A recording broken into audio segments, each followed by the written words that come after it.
Ya teman semua, baik di Kavian News masih membahas kaos Subang. Akhirnya kita bahas kaos Subang lagi setelah sekian lama gue juga nggak bahas kaos Subang. Karena apa? Karena tentunya gue juga ya menunggu persidangan ya teman-teman, karena nggak ada kabar-kabarnya gitu kan ya. Namun tentunya beberapa pihak tahu ya mungkin ya untuk akhir bulan ini memang diadakan persidangannya, dan sudah ditetapkan bahwasanya persidangan akan dilaksanakan besok ya teman-teman, pada tanggal 28 Maret 2024. Namun sepertinya akan tertutup ya teman-teman, tidak boleh streaming informasinya.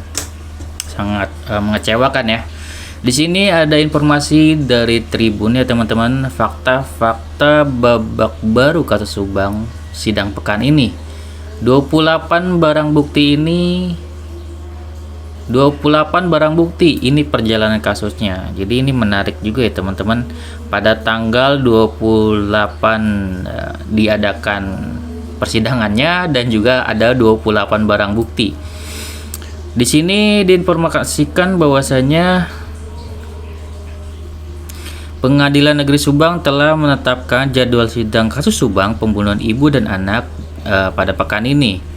Rencananya sidang kasus pembunuhan ibu dan anak akan digelar pekan ini, yakni tepatnya pada hari Kamis 28 Maret 2024. Tribun Jabar ID telah merangkum sejumlah fakta-fakta terkait juga kasus pembunuhan ibu dan anak di Subang tersebut ya teman-teman. Di sini ada fakta menarik tentang Pak Rohman juga ya teman-teman, yang menyatakan bahwasannya ada 3 saksi yang memberatkan kliennya ya teman-teman, dan saksi tersebut berhubungan dengan Danu. Di sini diinformasikan bahwasannya kasus Subang, pengacara Mimin Minarsi ungkap saksi yang memberatkan kliennya. Pengacara Mimin Minarsi, Rohman Hidayat, mengungkapkan saksi yang memberatkan kliennya itu dalam kasus Subang. Mengungkapkan saksi yang memberatkan itu ada 3 saksi ya teman-teman. Jadi menurut Rohman Hidayat ada 3 saksi yang memberatkan Mimin sehingga ditetapkan sebagai tersangka kasus pembunuhan ibu dan anak di Subang.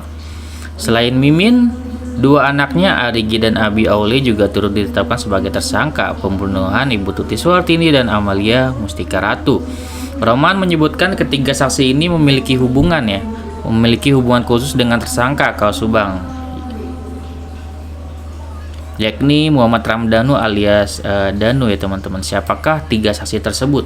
Jadi kalau misalkan kita melihat 3 saksi dan ada hubungan khusus, yakni nggak jauh-jauh ya tentunya keluarga ya teman-teman, yang kita ketahui selama ini yang memiliki hubungan khusus ya tentunya, dan juga mungkin bisa memberatkan dari Ibu Mimin, Arigi dan Nabi, dan juga Pak Yosep, yaitu adalah keluarga korban dari Ibu Tuti itu sendiri ya teman-teman.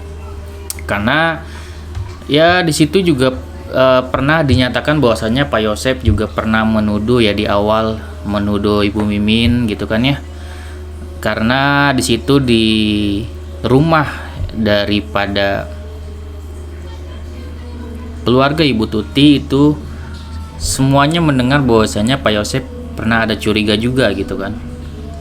Apalagi di sini juga kita ketahui selama mengawal kasus Subang dinyatakan bahwasanya Ibu Tuti tidak pernah memiliki musuh kecuali ada 1 orang, yaitu adalah Ibu Mimin itu sendiri sebagai istri kedua dari Pak Yosep ya teman-teman, dan juga sering ribut, dan juga terutama Yoris juga ya bahkan ya teman-teman. Yoris juga mengungkapkan juga masalah uang gitu kan ya. Di sini kan Yoris juga ada hubungan khusus juga dengan Danu kan kayak gitu. Dan Yoris sendiri juga memberatkan Pak Yosep masalah uang, yaitu tentang keributan Pak Yosep dengan Bu Tuti ya teman-teman, masalah uang, dan juga perselisihan ya jika Ibu Tuti membahas tentang misalkan Bu Mimin itu biasanya Pak Yosep itu langsung naik darah gitu. Itu ungkapan dari Yoris gitu ya teman-teman. Bahkan Pak Yosep sendiri main tangan gitu ya, kasar terhadap Ibu Tuti dan dibela oleh Yoris, dan itu penuturan dari Yoris. Jadi Yoris ini benar-benar sangat memberatkan Pak Yosep, dan juga bisa menjadi saksi juga bahwasanya Pak Yosep ini sebagai pelakunya dan memberatkan gitu ya teman-teman. dan juga tentunya dari adik kakak dari Ibu Tuti itu sendiri yang juga bisa memberatkan dari Pak Yosep, Bu Mimin, Arigi, dan Abi ya. Itu menurut gue ya sudah sangat jelas, walaupun di berita ini tidak diungkapkan siapakah gitu kan ya. Dan sudah jelas juga kalau untuk OOJ gitu kan kesaksiannya sudah sangat jelas ya teman-teman, itu akan diungkap oleh Pak Purnawirawan dan semuanya sudah punya tugas masing-masing gitu ya. Kemudian untuk yayasan diungkapkan oleh Pak Dedi dan juga para guru-guru ya teman-teman. Jadi sebenarnya kalau untuk semuanya sudah rampung dan lengkap ya teman-teman, tinggal bagaimana Pak Rohman ini bisa memberikan suatu bukti-bukti bahwasanya kliennya ini Ibu Mimin, Arigi, dan Abi tidak terlibat gitu ya. Kalau Pak Yosep sendiri akan sangat berat ya teman-teman, karena buktinya sudah ada, nanti juga akan diberatkan juga mungkin yang namanya selain dari barang-barang bukti juga ada saksi ahli tentunya akan dihadirkan juga ya dari Dokter Hastri ya teman-teman, yang juga dari awal sudah mencurigai namun tidak didengarkan gitu kan ya. Seperti halnya Pak Purnawirawan juga tak didengarkan. Namun balik lagi ya teman-teman, ya kita tentunya membutuhkan keadilan untuk kedua korban ya. Nah keadilan untuk kedua korban ini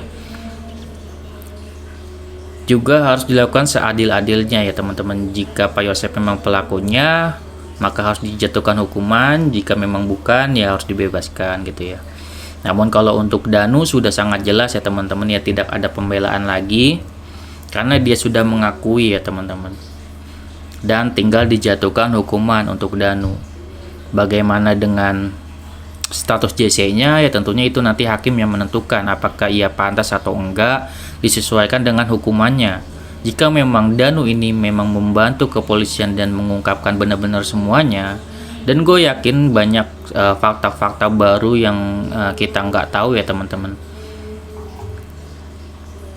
Jadi benar-benar gue juga nggak sabar gimana besok. Namun sangat disayangkan ya, untuk sidangnya tidak seperti kasus Sambo yang live segala macam ya teman-teman. Hanya kasus Subang sangat aneh gitu kan ya. Kenapa tidak boleh live streaming segala macam, dan youtuber Subang di sini jadi terbatas gitu ya. Kenapa dibatasi gitu?